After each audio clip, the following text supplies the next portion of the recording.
Salutare dragilor la nou clip.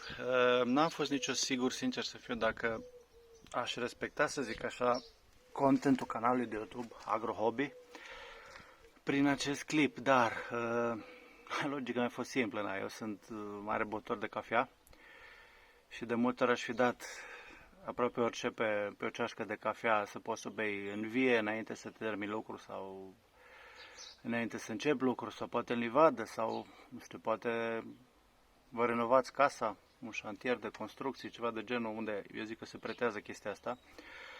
Acum l-am luat de dimineață, i-am făcut și o probă, deci nu e chiar unboxing cu adevărat, că l-am destilat. El vine așa, fără Bare Unit, da, Battery and Charge Not Included. E un presor de cafea, pur și simplu, merge cu acumulator de la Parkside, de 20 de volți. Asta vând de vreo 140 de lei. Evident că a trebuit să cumpăr și așa ceva. Și eu neavând alte produse din seria asta, l-am luat doar pentru asta. Ulterior, probabil, îmi voi lua și alte chestii de la ei, dacă tot am acumulator de 4 ampere-oră. Și ca să merg cu ăsta, a trebuit să-mi cumpăr și ăsta. Asta a fost undeva la 30 de lei. N-a fost mult, tot pentru linia lor de produse. Bun, vorba lungă să trece, omule, hai să vedem ce avem în cutiuță. Am scos deja cana, aici e o cană de la Parkside. Asta este produsul, vine așa și așa, cu un mic manual. Ce să zic, așa arată. Arată așa ca o unealtă, așa cumva, o textură interesantă. Aici în spate pui acumulatorul. Asta e pe partea stângă, cum te vezi din față. Aici are două butoane, nici vorba de 2, 3, 4 culori cum menționează în carte. El pur și simplu, după ce ai încărcat acumulatorul, ți aprinde verde, n-ai on-off decât în momentul în care l-ai pornit. El pornește, își face cafeaua. Am lăsat intenționat ăsta ca să vedeți, merge și cu pad-uri din acelea de la ei. Gen așa ceva.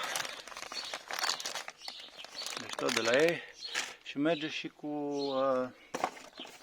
cafea normală măcinată, folosind asta.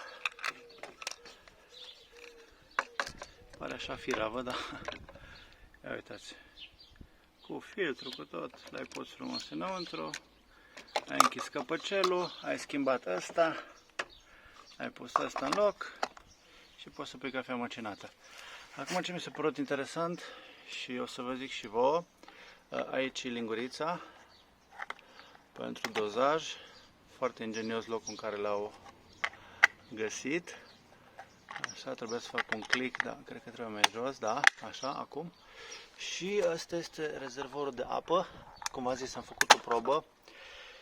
Ce n-am știut eu e că el efectiv, dacă tu îl umpli până sus, 240 ml, va face toată apa. Deci cafeaua care am făcut eu a fost destul de diluată.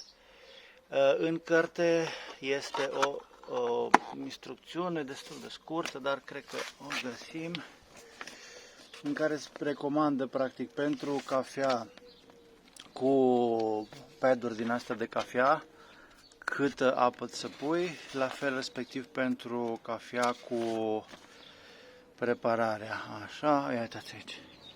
Pudre de cafea, care e cafeaua măcinată, practic 160 de ml recomandei, și doze de cafea 120. Na, eu n-am știut, am crezut că se oprește automat. Și nu s-a oprit, evident, nu e sistemul ăsta pe acest presor de cafea. 120, no, eu am pus plin, a făcut plin, a fost un pic diluată, dar să zic ok. Hai să vă și arăt, deci asta e acumulatorul, efectiv. Din păcate, deși e destul de scump, la 150 de lei, n-are un buton de status, să vezi gradul de încărcare, roșu, verde. Na, în fine, poate am eu prea mari pretenții. L-ai pus aici în spate, l-ai glisat, ok. Și următorul moment ai butonul de on-off, e verde, mi arată că e încărcat, el acum începe să facă, nu știu dacă se aude un mic buzit. Ok. El acum practic începe tot procesul de încălzire și toate minunile pentru a face încă o doză de cafea. Ce zic, e super fain ideea, de-abia aștept că nu o să fie de mers la livadă, le iau cu mine, sau când o să merg la Radiscuit, etc. Le iau cu mine, bem o cafea, începem lucru și cam asta ar fi.